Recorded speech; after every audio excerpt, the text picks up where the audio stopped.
Halo teman-teman, Joko Radar Madiun ketemu lagi bersama dengan Tori Antumida di sini di Obrol. Yes, dan untuk hari ini senang banget Tori bisa kembali lagi menyapa teman-teman semuanya, dan kita akan siap-siap untuk ngobrol bersama dengan salah satu atlet dari Ngawi ya.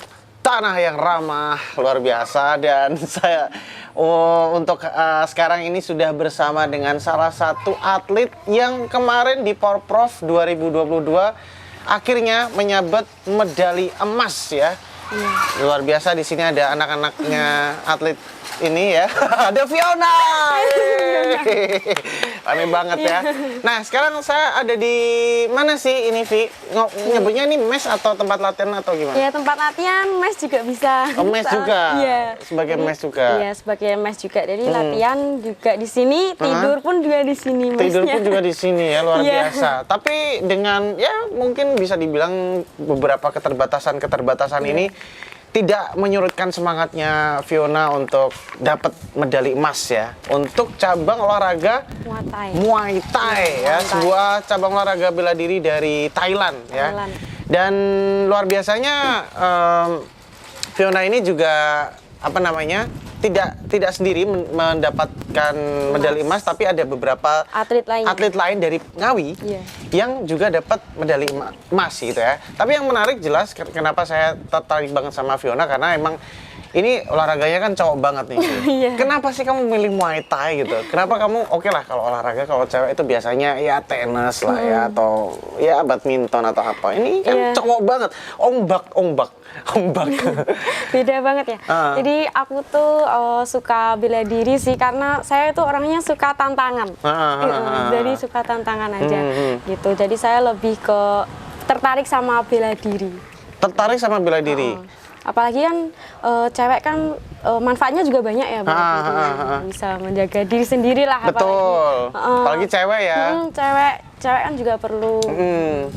Nah, tapi gini, Vi, kan sebenarnya olahraga bela diri kan ada banyak tuh ya. Ada, sebut aja misalnya Muay Thai, kickboxing, tinju, karate, taekwondo, apalagi kalau yang dari Brasil apa? Judo. Jiu-jitsu, capoeira, banyak banget ya. Kenapa kamu memilih Muay Thai? Kamu lebih suka yang mong nai gitu atau? Jadi sih awal kenal bela diri itu saya ikutnya jiu-jitsu, jadi judo. Jepang ya? Iya, judo itu. Jadi lebih ke bantingan, kayak kuncian gitu, diperkenalkannya pertama kali. Cuma pelatih saya... Umur berapa itu? Itu aku umur SMA kelas 1 itu umur 16. 16. Jadi dari situ nanti bakal dilihat sama pelatih saya, ini basicnya lebih kemana, ke tinju atau ke bantingan. Kelihatan gitu. Ya pada akhirnya kayak gitu. Nanti bakal kelihatan gitu. Nah, jadi yang kayaknya sih saya lebih unggul ke tinju, ke Muay Thai. Tinju juga? Iya kan, itu Muay Thai ada ininya. Tinju. Tapi dominannya tendangan. apa? Kalau di Muay Thai itu dominannya lebih ke punch-nya atau tendangannya atau balance? Semua sih, balance. Jadi kalau di Muay Thai itu tambahannya ada elbow sama ini. Jadi ini itu serangan dari lutut. Ya, lutut sama siku. Ya, jadi gini bisa, tuh kepala di ini juga bisa. Itu sah ya? Sah banget. Gila, itu bahaya banget ya? Iya. Lanjut. Makanya lebih agak ekstrim sih kalau Muay Thai itu ya, karena ada serangan itu. Berarti kalau bisa dibilang dari semua ilmu bela diri, salah satu yang paling ekstrim Muay Thai ya? Soalnya aku kalau lihat beberapa film Thailand tuh, salah satunya Ong Bak gitu ya kalau nggak salah ya, dia kalau ngehajar tuh emang bener-bener yang sampai mutlak. Iya bener-bener mutlak ya, bener-bener sampai habis gitu. Nah, terus dari situ pada akhirnya si coach atau pelatih kamu mengarahkan gitu ya, kamu kayaknya Muay Thai aja gitu. Nah, latihannya seberat apa sih, Vi? Apalagi mungkin khususnya untuk mempersiapkan Porprov kemarin ya, kan? Itu seluruh Jawa Timur ya? Iya, seluruh Jawa Timur. Kota, kabupaten, semateng apa latihannya? Jadi kalau saya mementingkan disiplin latihan sih ya, disiplin latihan. Di sini juga latihannya itu seminggu itu cuma libur 1 kali, jadi cuma hari Minggu aja. Oke.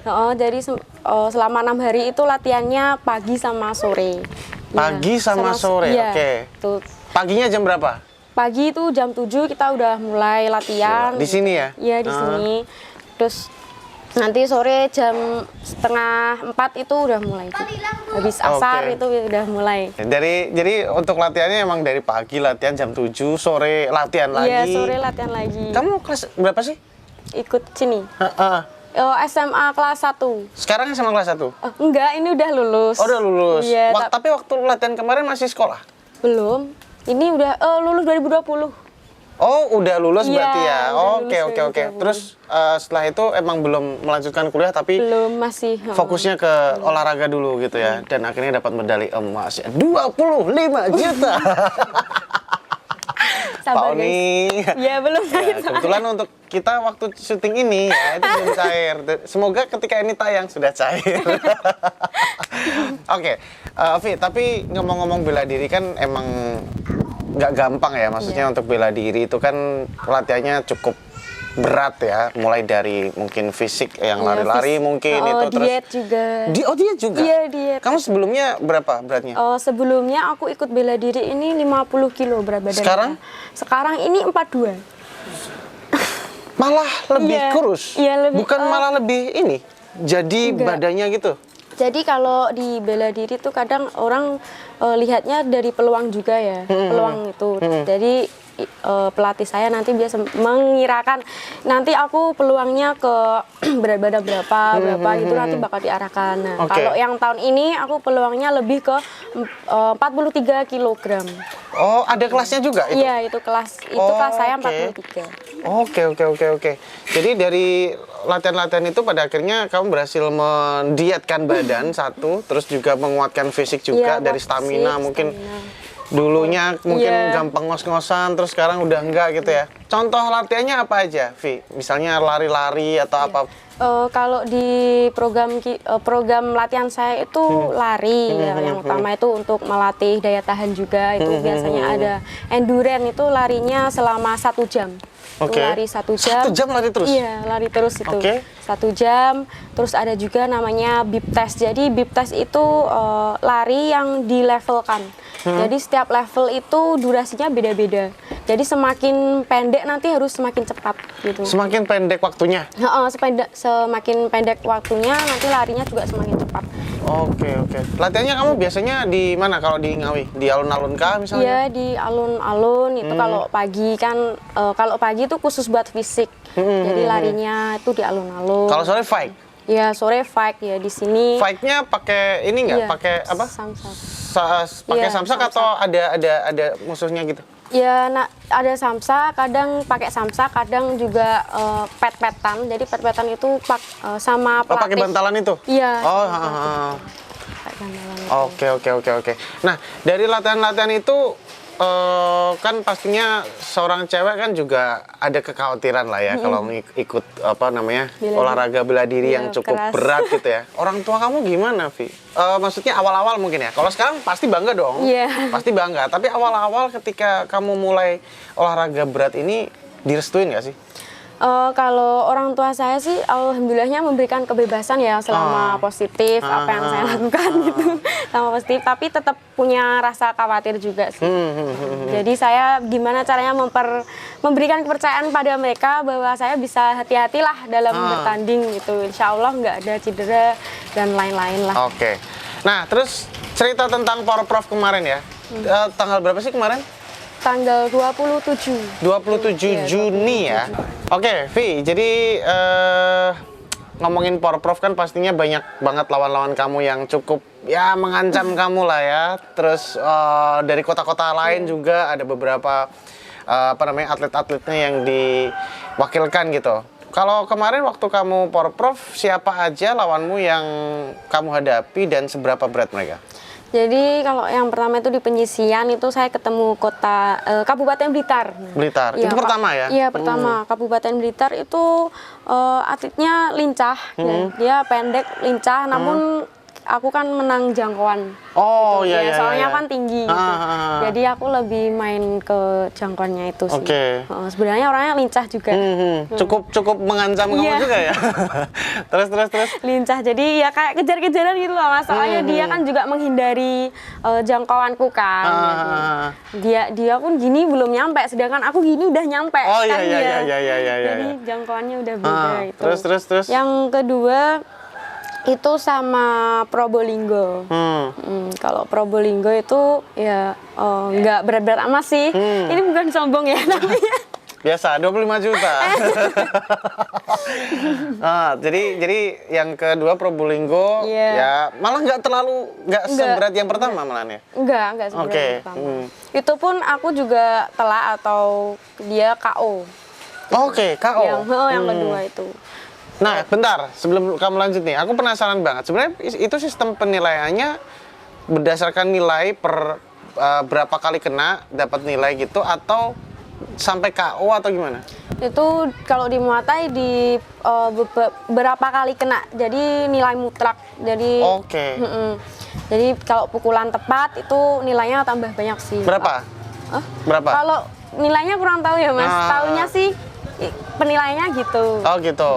Terus kalau untuk sistem gugurnya itu kayak dibikin grup dulu, dimusuhin semuanya atau langsung sistem gugur? Langsung sistem gugur. Oh langsung sistem Iya. gugur. Jadi kemarin tuh aku 3 kali tanding. Ya, 3 kali tanding itu kemarin di kelas aku paling dikit sih 8 orang. Ya, kan soalnya kelas kecil ya, jadi di 43 kilo itu lumayan dikit orangnya. Oke, jadi berarti sistem kompetisinya tuh gugur gitu ya? Iya, sistem langsung gugur. Oke, berarti kalah gitu Iya, ya? kalah. Padahal kayaknya ada kemungkinan nggak sih yang kamu kalahin ini dia bisa ngalahin orang lain yang kamu kalahin juga dan mungkin bisa ngalahin yang gimana sih? Yang belum ketemu gitu.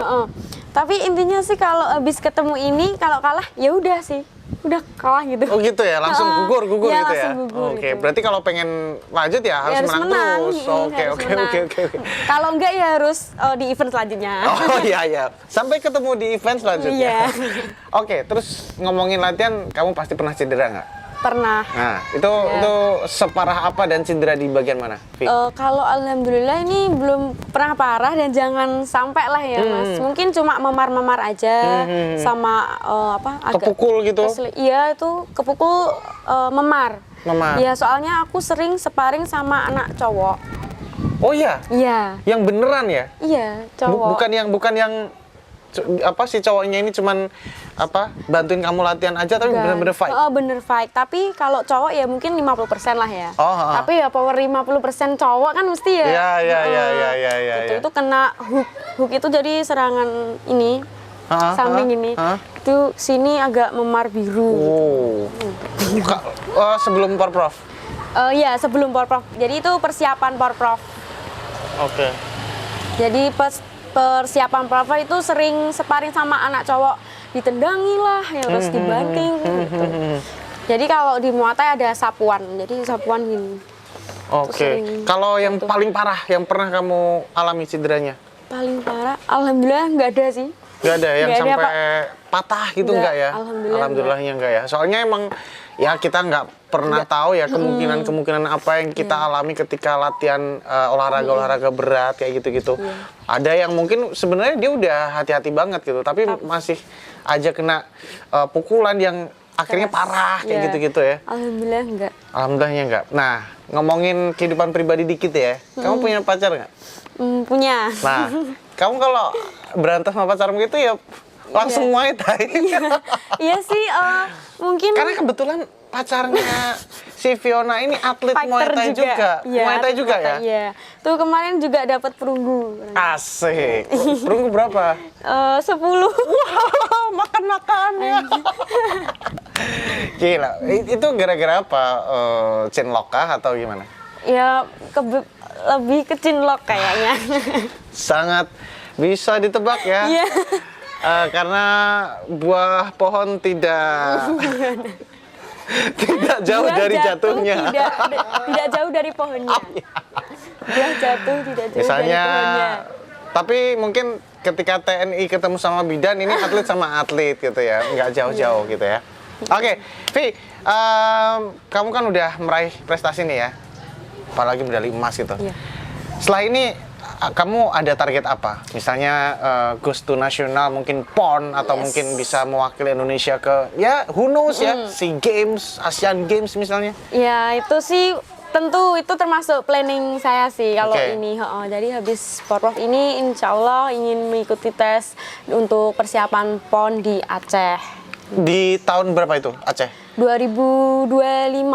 Oh, 2025. Iya.